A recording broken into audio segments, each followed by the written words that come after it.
just out of focus. Oh, dang it.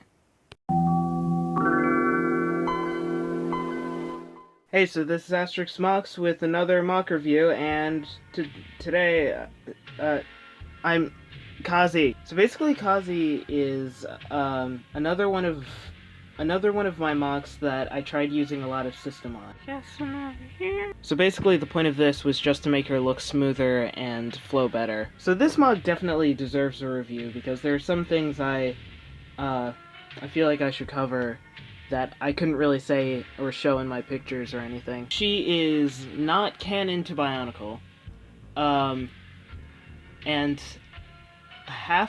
actually more than half of my characters, but a majority of my characters are sort of in the same universe as her. I'm still working out the kinks in this universe because I used to be good at this sort of thing, not so much now. So one other thing I could point out, this isn't really that interesting, but, you know, I gotta cut out the length of the video. So I tried using more colors in my color scheme. So basically I have the white, light gray, red, and this transparent orange. And the black sort of doesn't count because it's more of a base, but it kind of counts. I mean, light gray doesn't exactly seem like one of the best colors to add to any MOC, but I wanted her to still look mechanical, and I don't know, I kind of like gray. I like this gray, actually. And the white I chose is actually one of the very few things that makes her the goddess of wind.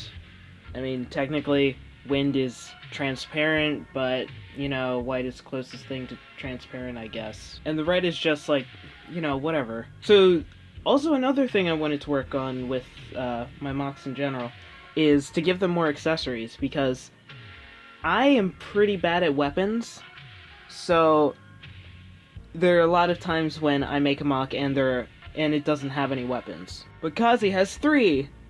You can only see 2 here right now, but the third one is, somewhere. I'll find it. Can't find it. Her third weapon, I'll sort of explain that in the lore. So the two weapons that I can actually find are her longsword thing, which I'm holding together because her hand is the thing that holds the two parts together, and a P90. And I'm sure some people will say that that's not really that P90 looking, but I'm not a gun expert and I have an artistic license. In other words, get over it. So a lot of her inspiration came from Toaju's MOCs. That's not J-E-W, it's J-U. Just to clarify. And this is also another MOC that was inspired by Mr. Voltron.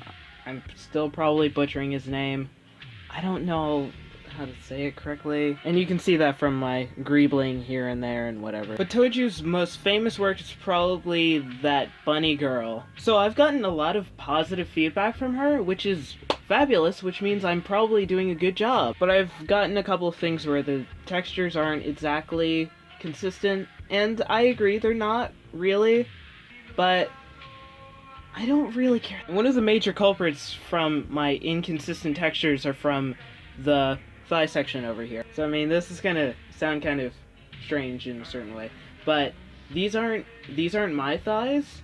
They're from a much older MOC design, so that kind of explains why they have inconsistent textures. That basically just sounds like I'm blaming someone else, but as far as I can tell, it looks like the rest of it is pretty consistent. So another thing with the design that I want to point out that maybe not everyone noticed is that boy. So this is a third-party or aftermarket part.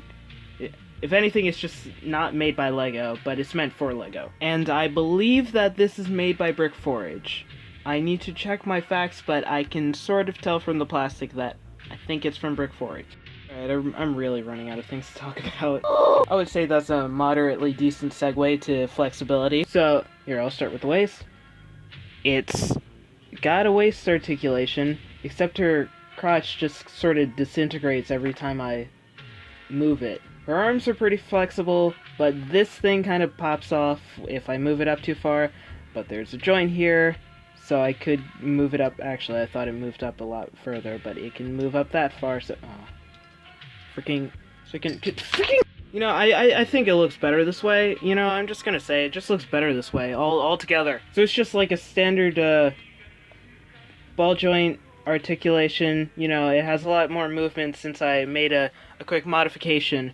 And I gotta say, I'm happier with the result, and it just looks better, doesn't it? Yeah. There's a double-jointed elbow, which also can curve inwards and outwards, and, you know, whatever, go backwards if it wants to.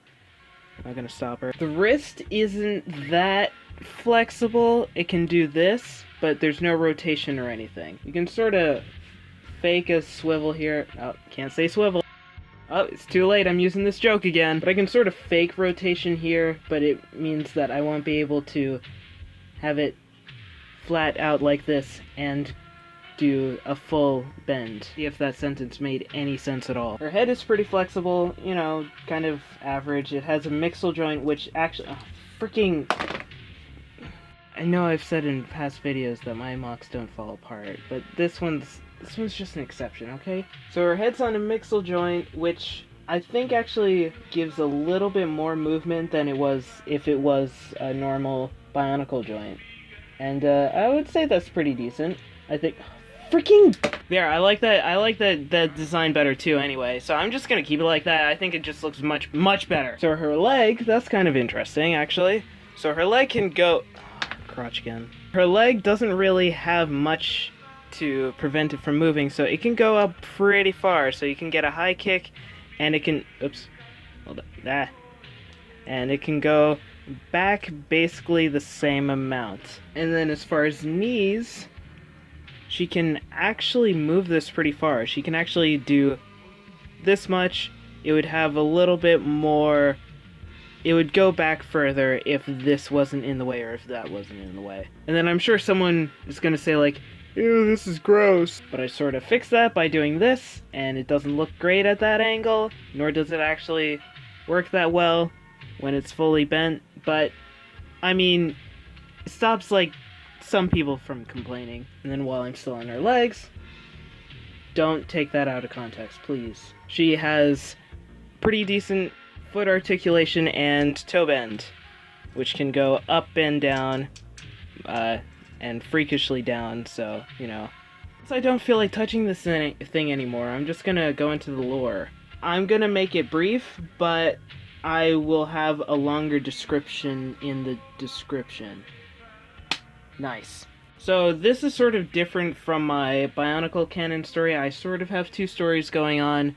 That's just to give some story to my self-mock and some other people. So Kazie is one of the god or goddesses of her wherever she lives. Already realizing this is gonna have a bunch of plot holes.